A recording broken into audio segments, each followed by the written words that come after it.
Hello and happy spring, everybody. This is Mark McNutt here, sometimes called the Astro Wizard, and I'm going to talk to you about spring, the 0 point, new beginnings, and what the new moon in Aries is all about, with all the other planets as well. So, I'm excited. This is the springtime is the 0 point of the zodiac. We start our year at 0 degrees Aries, and that would be about March 20th every year. And there's a misconception amongst misinformed astrophysicists that us Western astrologers base our our calculations on the star patterns, when in fact we base it on a projection from the Earth up. You take the 4 seasons and you cut them in thirds, and that's the zodiac basically. So we're at the 0 degree point on March 20th. Today is April 1st. Happy birthday, all you fools! And we're looking forward to a whole amazing year. The 0 point is very important this year. If you remember from last month, I mentioned that the theme was very much about visualizing and clarifying what you wanted to put your energy into, because, as I said, the next wave was going to be really powerful, and you're going to be swept along or you're going to be guiding it. And the most important thing is to unite and align in yourself. Who am I? What am I doing now? Where am I going? And so we have 3 cells. We have our emotional body that's feeling oriented and likes its habits and likes familiarity. Then we have our rational part that tries to rationalize everything. And then we have our higher self, which is a great and wonderful guide. And when there's a saying in metaphysics, when the 3 and 1 are united, then mastery can happen. And so the most important thing is the square one of who are you right now, and then take it to where do you want to point that energy, because this is more important than ever before. There's a lot of powerful energies in the air. We're not going to experience COVID or war going away anytime soon. Pluto is in Capricorn for a few more years, and everything's coming up to a head. So it's not going to be, quiet and peaceful and nothing going on. I mean, hopefully it is that way in your world, at least to have a break, but it's just not. This is not the aura that's in the air.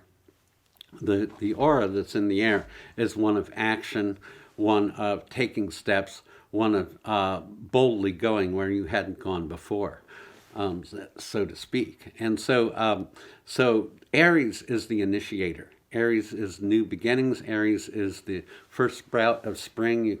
You can see it in the symbol. It's like the first beginnings. So it's the I am. And once we establish what I am, then you can take it to the next level. Spring equinox, March 20th, 21st, depending on where you are. And that's like the 0 point. And now we're 10 days into it. And it's Sun and Moon in Aries. It's a new moon today, conjunct Mercury, very stimulated. It's an overwhelming amount of stimulation. And where are you in the middle of that stimulation? Are you rising at cause? Are you feeling that you're in charge? Or are you being swept along? If you're just being swept along, watch out, because there's a lot of powerful people there, and they will overwhelm you with their energy and their plans if you don't have your own plan of action or whatever. Look at what happened in the Ukraine. There's one powerful man whose ego and will is so strong, it's affecting the gas prices here in the U.S. and all, needless to say, displacing millions of people and all that. I don't want to go into politics here. I want to point about energy. So it seems that in any game, the most powerful energy wins, not necessarily the highest energy or the most beneficial. So, but the most beneficial, the highest energy can win. It can prevail. It can be powerful, but we have to decide that that's so. So as we go into the springtime, it's going. The month of April corresponds very well with the month of Aries, because the new moon is today, April 1st, and so what happens is this is like setting the stage for a reboot, if you will, and an ability to capture something new. So I was encouraging everybody to complete, to get clear with what your dreams are, so that we can move into the next phase. And the next phase is very much up to you. Little water for my fire here. And so the year starts now, and we're coming out of a really kind of amazing but overwhelming time, and moving into a place where dreams can come true, where dreams can manifest, as Jupiter is conjunct Neptune over the next few weeks. Jupiter has to do with how we expand and grow. Jupiter conjunct Neptune is always a very spiritualizing element, and Jupiter just zips right through conjunction with Neptune, aided by Mars a little later, and this is a good time, not necessarily for clarifying the dreams, but really for projecting into the future, and for creating a dream bank, creating abundance from your dreams, your concepts, and so forth. Right now, the sun and moon and Mercury are conjunct.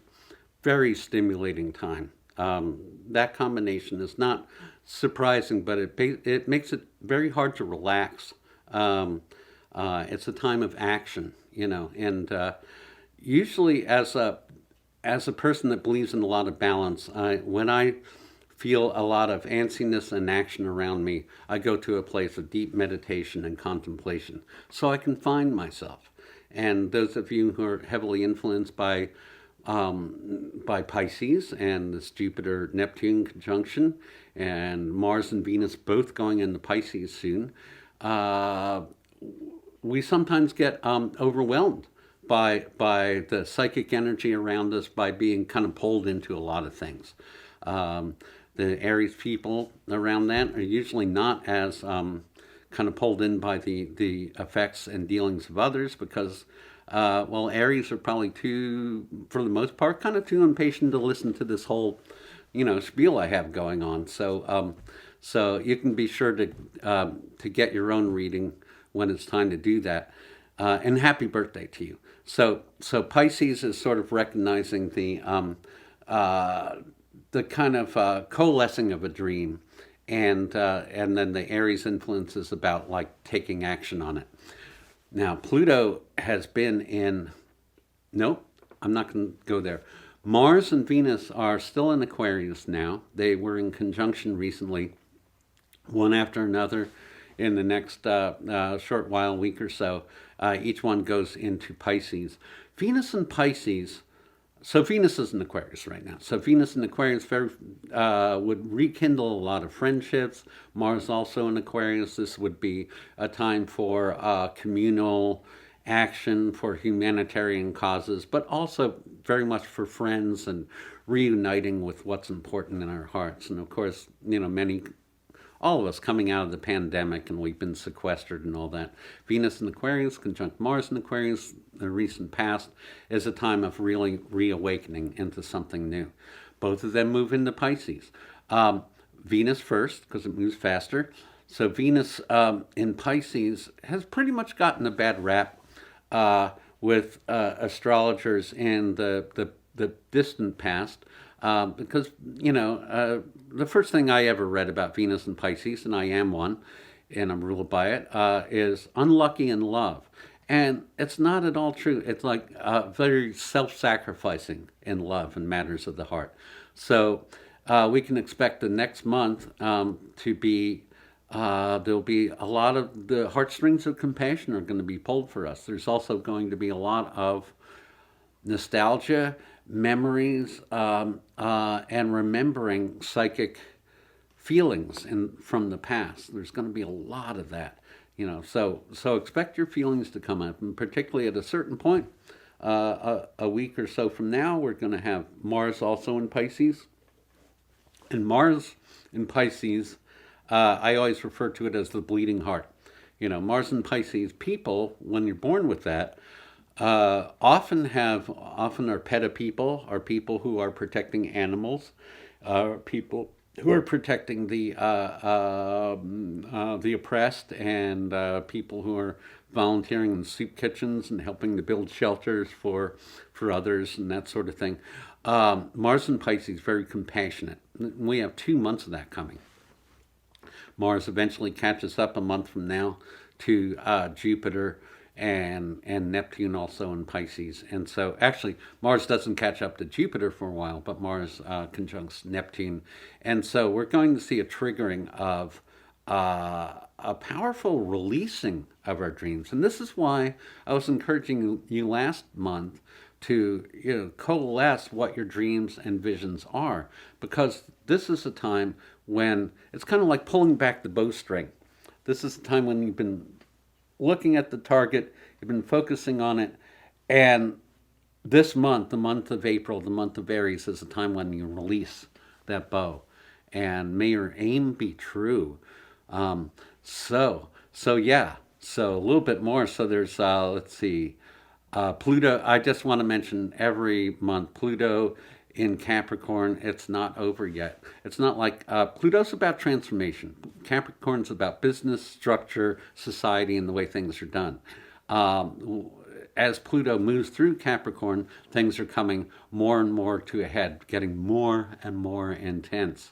I don't see that Pluto going into Aquarius in 2024 and 25 is going to be a release of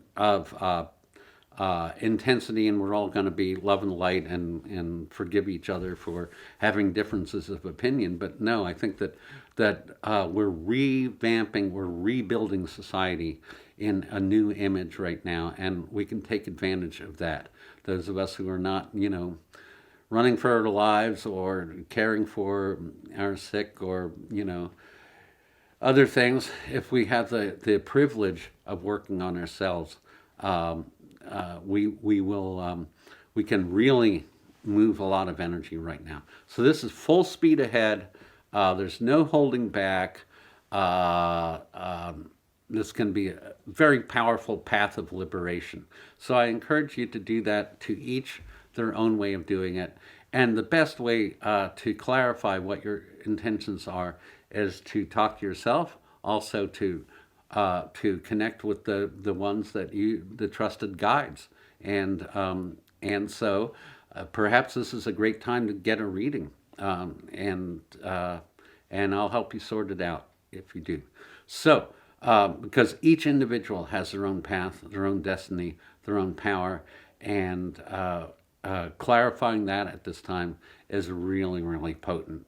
So I say happy spring, happy Ostara. May the force be with you. Enjoy the Aries time. It's going to be powerful, and if it's like the weather in Oregon, if you don't like it, wait a minute, because it's going to change.